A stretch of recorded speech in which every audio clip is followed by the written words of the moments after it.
Boy, it feels good to be right sometimes. And Rich Rodriguez really makes me feel good about myself, especially when he does it right in a press conference.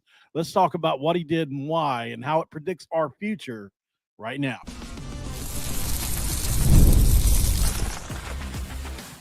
You are Locked On West Virginia, your daily podcast on the West Virginia Mountaineers, part of the Locked On Podcast Network, your team every day. What is up, guys? Welcome back in. My name is Mountaineer Paul. I am your host. This is Locked On West Virginia, baby. Well, we're talking about the Mountaineers again tonight for the second time today, Charlie. Listen, I had to take a nap. I was so out of it in our show earlier today. I'm surprised I made it through that mug. I'm not kidding. Thanks for making Locked On West Virginia your first listen and for being a part of the Locked On Podcast Network, where we talk about your team, the Mountaineers, every single day. This episode is going to be brought to you by FanDuel, guys. Right now, FanDuel football season's getting close. It's right around the corner. Visit the FanDuel app today and start planning your future bets. Do it now, man. All right, guys. So obviously, Rich Rod proves me right again today, as I like to say. I think here's how I'm going to do it. I'm just going to play the tape for you guys because I make certain predictions on this show based on what I see, based on my own personal evaluations, right? And so I like to state claims in certain things. One of the reasons that I've said I just did a whole show on it, not even 2 days ago. Yesterday on Locked in Big 12, I had this to say. If I can find which one it is. Yeah. Defensively, though, I really love what we did. I think we've got 5 pass rushers that are really, really good. Obviously, Jamori Robinson being the best of those. We don't know what's happened with him because of the eligibility situation. Outside of that, we've got a lot of defensive linemen that are back. We've got a linebacker room that I really like, and we've got 2 corners that graded in the high 80s, Pro Football Focus, that'll probably start, and a couple safeties that I really like as well. We can go through every player, but there's no need. I really just think that Zach Alley is a proven commodity on defense, especially. He's had top 50 defenses everywhere he's been. It's not really been a problem for him to do that, even in year one at places like Oklahoma. Or if you go back to Jacksonville State, he's always been extremely good on defense. And I think defense carries. And I think with West Virginia, if that's going to be the case, you're going to look at their defense and say that's the reason. Okay, so I went there, right, and made a prediction, said we had a great pass rush, which I do believe. And then today, Rich Rodriguez takes the podium, and he has a couple things to say, this being one of them. Credit to Blue Gold News again for letting me use this. They worked and I think we got a couple pass rushers out of the portal that we needed. You can't have too many pass rushers. So we intentionally targeted guys that we thought that they were at least, guys that you'd want to have on 3rd and long or 2nd and long and doing pass rush stuff. So our pass rush group got a lot better in the last 5 months.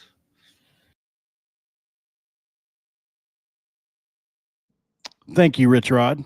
Thank you. Obviously, I feel a little vindicated, right? Because I make certain predictions on this show. Some people say they're not right. Some people like to argue. Some people say, hey, that's a great prediction. At the end of the day, all I can do is repeat what my eyes tell me, right? And in this situation, I felt like, and I do feel like, this West Virginia football team has a good pass rush. That's with or without Jamori Robinson. Trust me, I would much rather prefer Jamori Robinson to be on the team. If he comes in to the fold, that changes everything defensively for us. And I do think that it will have a top 5 to 3, maybe top 2 pass rush in the entire league this year. That's how confident I am in. Let's just go through some of the guys. So that would be Jamori Robinson, Braden Siders, Curtis Jones Jr., Marshawn Oxley, Keenan Eck, and also not going to forget a couple guys on the defensive line as well. Eddie Kelly Jr. obviously is in that situation. I like Taylor Brown a little bit as a pass rusher, although he's younger, so I'm not sure. Adam Tomczyk can pass rush a little bit as well. And then you get into other guys I feel like can pass rush, like, there are several, but Devin Grant would be the best pass rushing defensive lineman we have, in my opinion. Actually, he would be as good as any Bandit we have outside of Robinson. So I really love those guys pass rush wise. And then Fred Perry, and a couple of other secondary guys can really, really blitz off the edge. And I'm talking about really good, really good. So that's my opinion. I think that's what they went after. This is Zach Alley's scheme. It's aggressive. It's I'm coming at you and down your throat.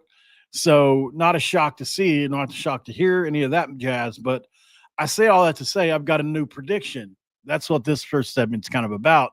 Hey, I was right about this thing. So listen to me on this other thing I got to say, okay? Now, obviously, this has to happen in the game. And just because Rich Rod says it doesn't necessarily mean it's going to play out. And I get that too, right? But I feel like Rich Rod's been pretty good evaluator over his life. If he says our pass rush is better, you might want to put a big check mark to that box. And maybe just listen to me a little bit in the future if I say something. I'm not saying I'm a professional scout, but I really do watch tape every single day of my life. And I do think I have a pretty good judge of talent overall. So nobody's going to get every player, obviously. But at the end of the day, guys, I feel good about it. So if we get Jamori Robinson back, I really do think teams are going to struggle with us. We're going to have two really good pass rushers on each side from some bandit, and then we're going to have pass rushers from the defensive line room, and we're going to have pass rushers from the edge on the corners. Like, it's just going to come from everywhere. But what about our secondary, though? That was the other piece of the defense that I said I really liked. I have questions about other spots on the defense, right? If you want to talk about run stopping defensive linemen, a little bit of question marks there. If you want to talk about overall linebackers, sure, I've got some questions there. But outside of that, man, I really feel pretty good about our defensive backs. I really, truly do. The depth, I guess you could say, is something I might be a little concerned about. But I'm going to pull up to you every guy that I feel it goes from. Gosh, I hadn't even got everybody pulled up yet. I was running late, but I'm going to be pulling guys up all the way. As of right now, I got two more guys I got to get to, but so obviously it starts with Michael Coach Jr. Obviously it starts with Michael Coach Jr. It starts with Jordan Scruggs, right? No doubt about it. Devontae Golden Nelson, absolutely. He is on that list as well. But I've got a ton of guys that we need to get to. So I think the easiest thing for us to do is just to go to break, since we're almost there anyway. You just have to interrupt this segment.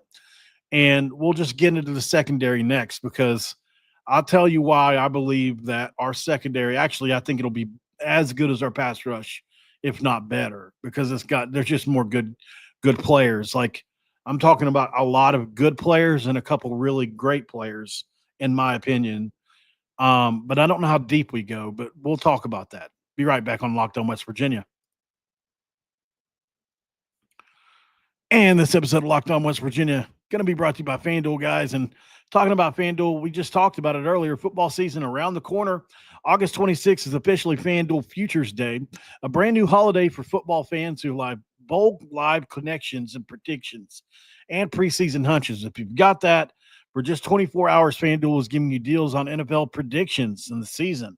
So whether you're calling your MVP, eyeing a long shot division winner, or ready to crown your Super Bowl champ week 1, the event kicks off then, and that is your moment. Visit the FanDuel app today and start planning your future bets now, because, listen, Future Day is one day and one day only. You got to do it now with FanDuel. Play your game.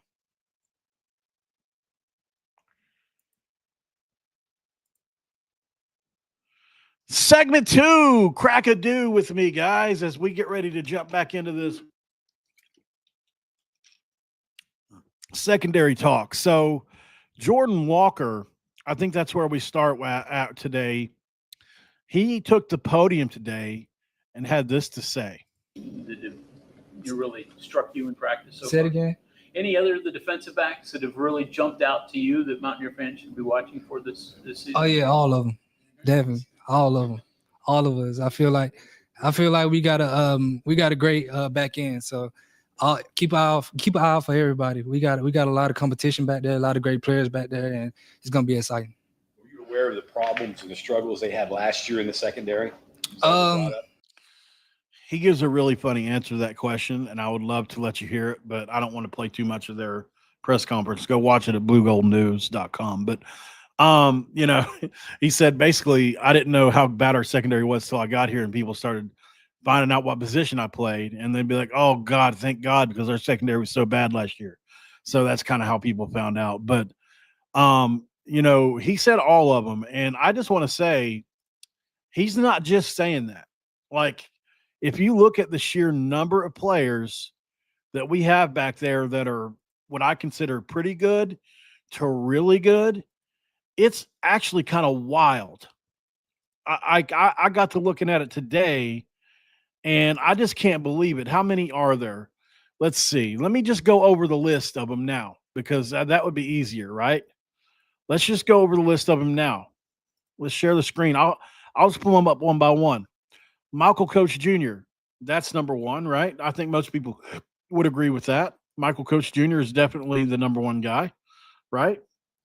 Uh, Obviously, he is the most highly regarded, anyways. Most people would say. You know, obviously an elite cover corner. Probably a lot of people would say he's a tad undersized, but overall, great player, right? You go from him to, in my opinion, Scuda, right? Jordy Scruggs. One of the, and here's the list, right? 81.1 Pro Football Focus grade, 80.8 Pro Football Focus grade. That's number 2 and number 3 in the entire Big 12. Our two corners have that grade. Now behind them, you got me. There are guys behind him I think can play. Like obviously the number 3 guy is the next guy I'll pull up if I can figure out where I'm at here. So there's him. Okay, let me just get these organized real quick. Yep. William Davis. Okay, so I don't have him pulled up yet either. I might as well go ahead and click on him now, huh? All right, so Devontae Golden Nelson, right, is the third corner, I think, in my opinion, to be that we need to pay attention for. I think he'll be the third guy. He could move his way into the second. I certainly wouldn't be shocked. I would not be shocked. Oh, I can't play that. That's right. That's ESPN Plus. I forgot. But you know, obviously, Devontae Gold Nelson can play, and for a lot of different reasons, you know, I feel like he's going to push people in that first two spots. Outside of him, our corners are a little bit like if we get hurt twice at corner, we're going to be in some trouble, in my opinion. So definitely keep an eye on that. But I still feel good about it as far as our starters go. And maybe you get one or two, and we have some safeties that can also play corner for sure. So it's not the end of the world if they all go down, but we'll have to change a lot for sure if we get into that kind of deal. So I better delete some of these off of here as I go because my tabs are just getting like a mile long. Okay. So there are our corners, right? So you go from there to you start looking at our safeties. I really do think you can start with Jordan Walker. We're actually going to watch a little bit of his tape because I want to remind people of how good he is. I truly believe it. And I just, like I told you guys with the pass rush, I truly believe it in my heart. I do that he is a very good player. I don't know if he's like with all these guys, I struggle with how good. I know they're starting caliber on this team. Outside of that, it's kind of hard to project, right? It's like, you know, what are they? How good can they be? Like, there are definitely a lot of questions you can definitely say. But I think at the end of the day, Seth Demetrius Coleman, where did his go? His are on here somewhere. I know they are. I've seen them a million times at this point. Looking for Jordan Walker's highlights. I've had him over on here multiple times in the past. It's just his is in a different spot, and I sometimes struggle to find it. Highlights, maybe? Yeah, there it is. Okay. So these are the Jordan Walker highlights, and I love these highlights, man. I do. I think he, you know, I would love to watch more of his game tape, if I'll be honest. But I mean, a couple of things that stick out to you about Walker. That first play is just insanity, man. Just the first play. I mean, the range, the athletic ability. I mean, look at him right here. Great play. He made that play. Nobody else made that play but him. And then his closing speed as a tackler is very, very good as well, right? I mean, just look how quickly he reacts, guys. And if you heard this dude on the podium today, you totally understand why he's so good. I plug him in as a starting safety on the boundary side or on the free side, wherever you want to put him. I think you can play either. He's quick, he can tackle, he gets there angry, like a lot of different things, man. But like, look at that recovery speed. He's just so quick. Short area burst, all of it. He's got it all. He's got the ball skills. I think he's got the potential to be an all Big 12 kind of safety. I love this dude so much. Like, I can't explain it. I know that he's coming up a lot of levels, but I just think that they had a lot of money and they were able, well, they didn't have a lot, but they had enough money this compared to previous years where they were really able to go get a couple pieces. And I think they started on defense. Rich Rod said, listen, you give me some patchwork duct tape on defense and I'll make it work over there. I think they put a lot of their money, if not the majority of their money, into the defensive side of the football. It's just that a lot of the guys they went and got were a little more unconventional, maybe not highly sought after names, power four players, right? I think that's how we got as deep as we are when you start looking through here, because on tape, all these guys are power four level, in my opinion. I mean, time's going to bear it out. I get that, but I never had this feeling about Jordan Leslie's team. Like, even after watching the tape, there were always deficiencies, whether that was height, weight, speed on some of them. A lot of them were speed deficient, but like they would go after like guys like Garnett Hollis that were like 6'2", 6'3", but then you look over and he's getting destroyed play after play after play last year. Why was that? Well, partially because he wasn't in a great place to succeed, but all the other reason is because he was slow. He was slow. I mean, he had great length. He would have been a much better safety, in my opinion. You played Garnett Hollis at safety, I think he would have been a good player. So, but they didn't. I don't think they had the luxury to do that. And we just didn't have what we needed. It's just overall bad, right? Everything was bad. I mean, it is what it is. Anyways, Jordan Walker is, I think, with a lot of these guys, I think you can read into a little bit that they were the first of their positional group to come out and talk. Jordan Walker was one of the first. He's a senior, right? He's got a lot of snaps under his belt. He was cool, calm, and collected up there today. I mean, he answered those questions like a master. I was so impressed with his press conference. There is no doubt, 1,000% in my mind, I think the way he talked about, he said, well, you better be studying your playbook. That's what you better be doing, right? Like he wasn't suggesting you might do it. He's saying you better be doing it. Will Davis, another one that I am hugely fond of. I have a few other more questions about him than some others, but it's only because of the level of competition he played at, right? I mean, his size and everything, I guess, is another thing. He's a little bit on the smaller side, just a touch. But I mean, as far as the production, I mean, if you watch this show, you've seen this probably 500 times now. At least 7, I would say, that I've shown this, but I'll show it again because I don't think people realize what he did at the level he was at. William Davis did this: 126 tackles, 26 tackles for loss, 12 interceptions. 12. That's in 2 years. 12 interceptions. 3 of those returned for touchdowns. 3 sacks, 2 forced fumbles. 2 times team captain, and 2 times starter, 2-year starter. And then you turn the film on, and it just makes total sense. He makes all these plays with his head, almost all of them. He's smarter than everybody else. I love watching this dude's film as well. And he's got a lot of athletic ability as well. He's just a little undersized. That's really it. But I mean, when you look at him, he does a lot of things. Like a couple of these picks are purely mental. He just makes a play, you know? So Will Davis is somebody I am highly interested in this year. I can't wait to see. I know he's going to play.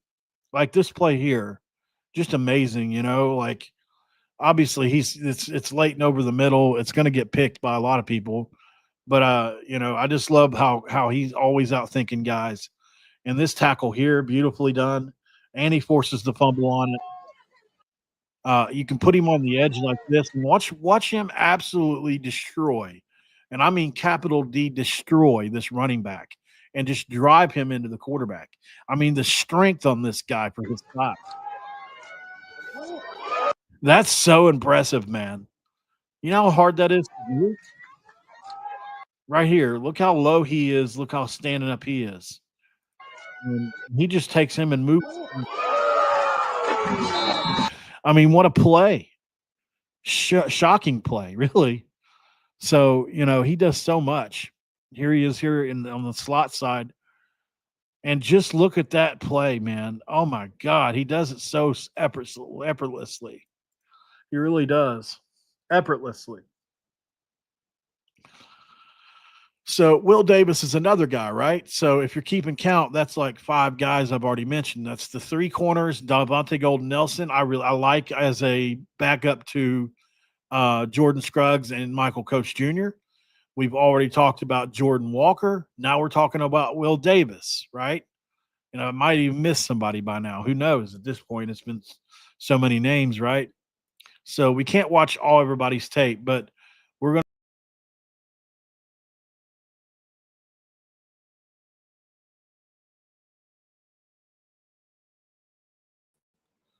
Sorry about that. I was trying to move back out of the I was trying to back out of the video and somehow I clicked all the way out. But anyways, so let's get back to sharing some of these. So obviously, Will Davis, we played. Let's see, Jordan Walker's we played. Let me exit off of some of these. Probably be the easiest thing. Let's see. So we don't have him. We don't have him yet. We don't have him yet. Him yet. Him yet. Well, Davis is good. So, okay. I think we've got most of them done now. Sorry about that, guys. I didn't mean to jump off there on you like that. So, okay. Back to. Actually, you know what? We'll go to break since I accidentally jumped off like that. We might as well just go to break. We'll come right back. We'll finish looking at a couple of these guys, and I'm just going to name a couple because we got to get to this ESPN ranking as well. ESPN has ranked West Virginia. We'll talk about it next. And this episode of Locked On West Virginia going to be brought to you by Monarch Money, guys. We talk about Monarch Money. Why? Because we love it, man. We love Monarch Money. Actually, my apologies. It's not Monarch Money this week. I'm so used to it being Monarch Money. It's actually Wayfair. It's actually Wayfair. So my apologies on that as well. I'm a little discombobulated after flicking off the screen. As summer winds down, there's something nice about getting back into that routine that you love. Well, Wayfair is a reason for it because it's easy to set yourself up for the season ahead. From bedding and linens to storage solutions for every room, Wayfair is your one-stop shop to refresh your home. That's right. Get organized, get refreshed, and back to routine for way less. Head over to Wayfair right now to shop all things home. That's WAYFAIR.com, where you can have Wayfair for yourself and all to yourself. And every style, every home. All right, guys, we are back here, Locked On West Virginia. Thanks for joining in as we keep flicking through here. So I'm just going to go and take you. I think this will be easier because otherwise it would just take me too long to flip through all of them, right? So if you're just joining in, Rich Rod talked about our pass rush in today's press conference as being much better, right? And as you know, the last few days I've been talking about it. I've done a video on it.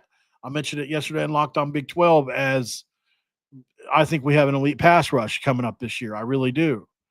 I think like I said, I think Braden Siders is going to be a guy that can get you anywhere between 5 and 8 sacks. I think Curtis Jones Jr. is, if he puts it all together, he could be an elite player, but we obviously don't know if he's going to be ready yet.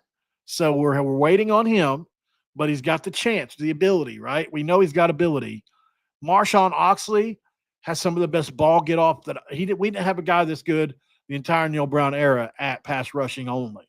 This is pass rushing only. It's not run defense.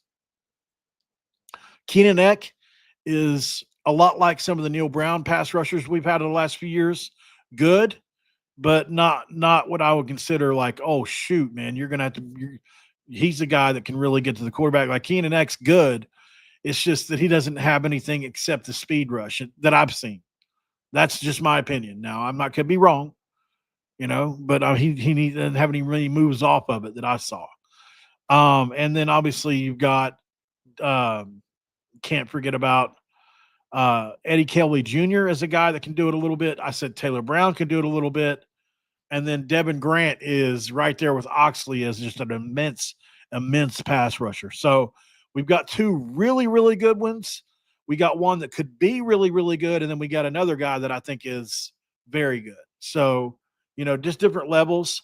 I think Siders is just a step below as a pass rusher of Oxley and Grant, but I do think that Siders is a better run defender. So you can play him on run and pass situations. Anyway, Rich Rod got on there today and said he thinks our pass rush is way better. It's gotten a lot better. Adam Tomczyk, another guy that can rush the passer a little. There are guys like we got safeties, we got corners that can rush it a little bit. Actually, Brett Perry can rush the passer like nobody's business. William Davis can. So now we're talking secondary, and we've already mentioned 3 guys, we've mentioned 5 guys already that I like in the secondary. And I'm not even kidding. Like, this is not me pulling your chain. This is me not sprinkling sugar on it. Like, I really feel like we're slept on defense.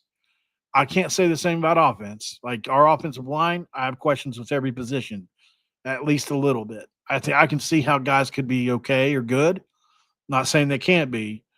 It's just the defensive tape's a little bit easier to read for me. Anyway, if you go by position here, will probably be a little easier. But on defense, so if we're talking just secondary, obviously. So we've already talked about Michael Coach Jr. We've already talked about Jordan Scruggs, who are both graded in the high 80s, low to mid 80s Pro Football Focus. And those are going to be your starters. Devontae Golden Nelson will back those guys up. And then outside of that at corner, I'm a little worried, obviously. So, corner is a little bit weak as far as depth goes. Starters, no, not the case. I think Darren Lewis is another guy that I don't know how you don't play him a lot of snaps. I think he's a redshirt senior. He's played a lot of ball.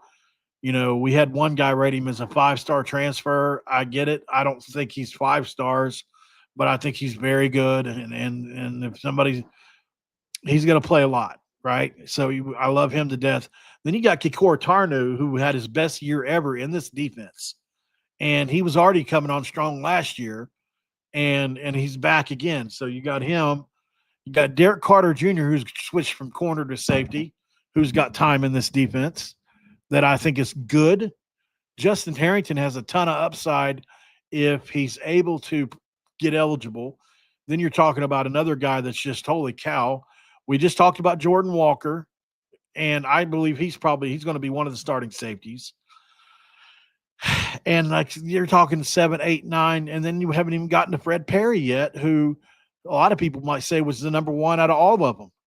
So it gets to be like, holy cow, man. Like, this secondary has a lot of really good players in it, in my opinion. And like I said, it's just my opinion. Guys, I don't know why you would say, and I appreciate the love, Michelle, but Drake's a good friend of mine, like he's good to me. He got me this job, like he's got me several different jobs actually. Like, he talks me up every chance he gets.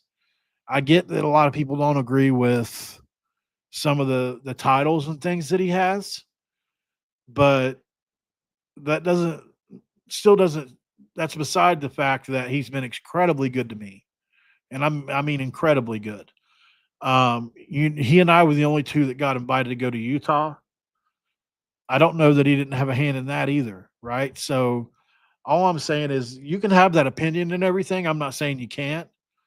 But I just wanted to point out that he's been really good to me. Okay. So whether that matters to y'all or not, I don't know. But Michelle, I do thank you for saying we should show me some love by hitting that like button. I would appreciate that. I need to say it more. Definitely hit the like button. Subscribe if you're new around here. The whole thing. All right, guys. So let's get to my last part. We're going to go a little bit later on this because I want to talk about this ranking from ESPN for sure. But I think I pretty much talked about everybody. We talked about Harrington. We talked about Tarnew. We talked about Jordan Walker. We talked about Will Davis. Like we've got a slew of players, Fred Perry, that are all really good players, no doubt. We didn't even get to Zay Jennings, another guy that's young, but I think can make an impact, right? Darren Lewis, Kikora Tarnew, Derek Carter, all those guys are pretty good in my opinion. So, but yeah, let's go to. Let me pull up X really quick. I think Dylan's in the chat. You sent it to me, didn't you?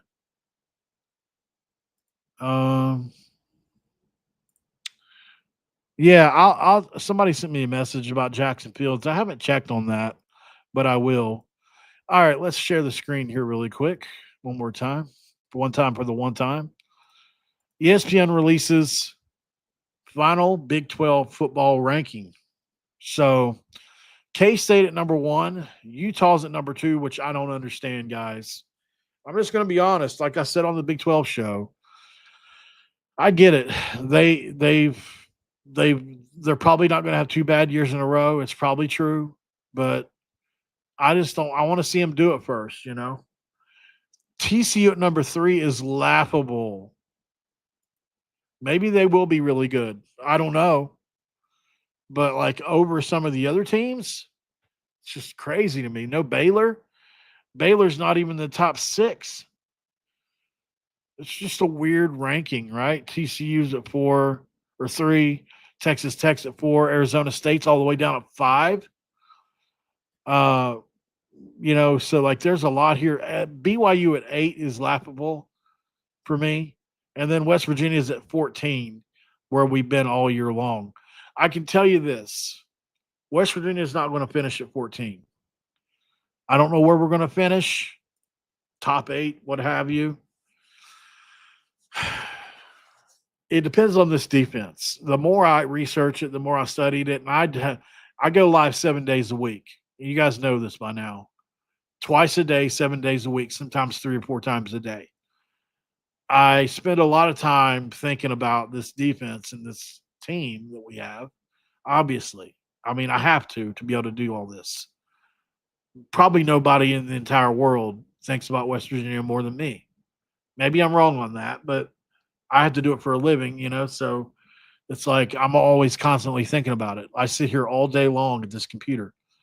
But I just think, with the pass rush and secondary we have, we've got a real shot. If they can come together, we've got a real shot to be really good. I don't see 14 for us. Maybe I'm wrong. And if we go 14, if we are 14th, then we'll talk about that. And we'll definitely, have to. But let's dream until we can't dream anymore, I mean, we've got basically 15 days, 16 days left to dream. Let's spend everyone dreaming about what could be a little bit. I don't think there's anything wrong with it. I think at the end of the day, man, being a fan is partially in the off season. It's about dreaming for the next season, unless you just know that you got no shot to be good, like back in the day, right? If you had a coaching change or something, there's almost no way to be good in the first year because, unless he inherited a really good team because nobody could transfer. In this day and age, that's not the case. And so, you can swing your best shot like other teams have done in the previous few years And every now and then you get an Indiana or you get a TCU or you get an Arizona State. Maybe we can be that. And I don't know if we can be or not, but I think I trust Rich Rod to possibly get us there or at least be comparable in the middle somewhere. So I don't care about these rankings because they were wrong last year and every other year before that. They're just talking points for us. So let's spend the next 16 days dreaming about what the Mountaineers can do. And if you're negative and if you want to be negative about it, that's fine. This won't be the show for you. But the next 16 days we're going to spend dreaming over what these Mountaineers can do and trying to figure out reasons how. Some of them may be exaggerated. Some of them may just be a little bit off. Some of them may be just a little reach here, a little reach there. You're projecting a lot, like I have to. But I think, if things can work out like we're hoping, just like Coach Rod probably feels, like what are the things that have to happen? Well, our pass rush and defensive line have to marry up like we just been said right today on this episode, right? We've got 5 pass rushers, and that's not including Jamoy Robinson that I really like. If he comes back, you're talking about gangbusters pass rush, that helps every other part of the defense. It's the most important thing. So from there you go to, okay, what about secondary? Well, we got a lot of really good players in the secondary. Will they mesh? I have no clue. If they do, you're talking about just based on defense alone, you got to spot Rich Rod 25 points a game in its first year, at least. So can we have a defense that holds teams under 25 points? I think we can. Now, obviously, some of these teams like K-State, no. But, maybe. Like we'll have to see if we stay healthy and the depth is there and then on offense, your only thing you have to figure out is because I know personally on my study, I think our wide receivers are really good. I think our running backs they were really good. Now they're just good. Unless we get Ty Edwards back, then we go back to being really good again. Offensive line is the biggest question on the team, which just haven't been the case the last few years. But if it messes, I don't see any other major weaknesses on the team outside of depth. I think we've got good players at the starting positions, except on the offensive line. It's just too hard to know. And there's a lot of fun that could be had this year. I think we can have a fun year no matter what, where we're either even if we get to 6 wins, I think we can look at this team and say, hell yeah, boys, we're heading in the right direction. And I never felt that way under Neil Brown except for the 9-win year. That's the only time I ever got really, really excited about, okay, he's turned it around. So thanks for making Locked On West Virginia your first listen, guys, and for being a part of the Locked On Podcast Network, where we talk about your team every single day. I will talk to you guys tomorrow. Have a great rest of your evening. Make sure you check out Locked On Portal before you go home tonight, and have a great rest of your week. And I'll see you later. I'm out of here.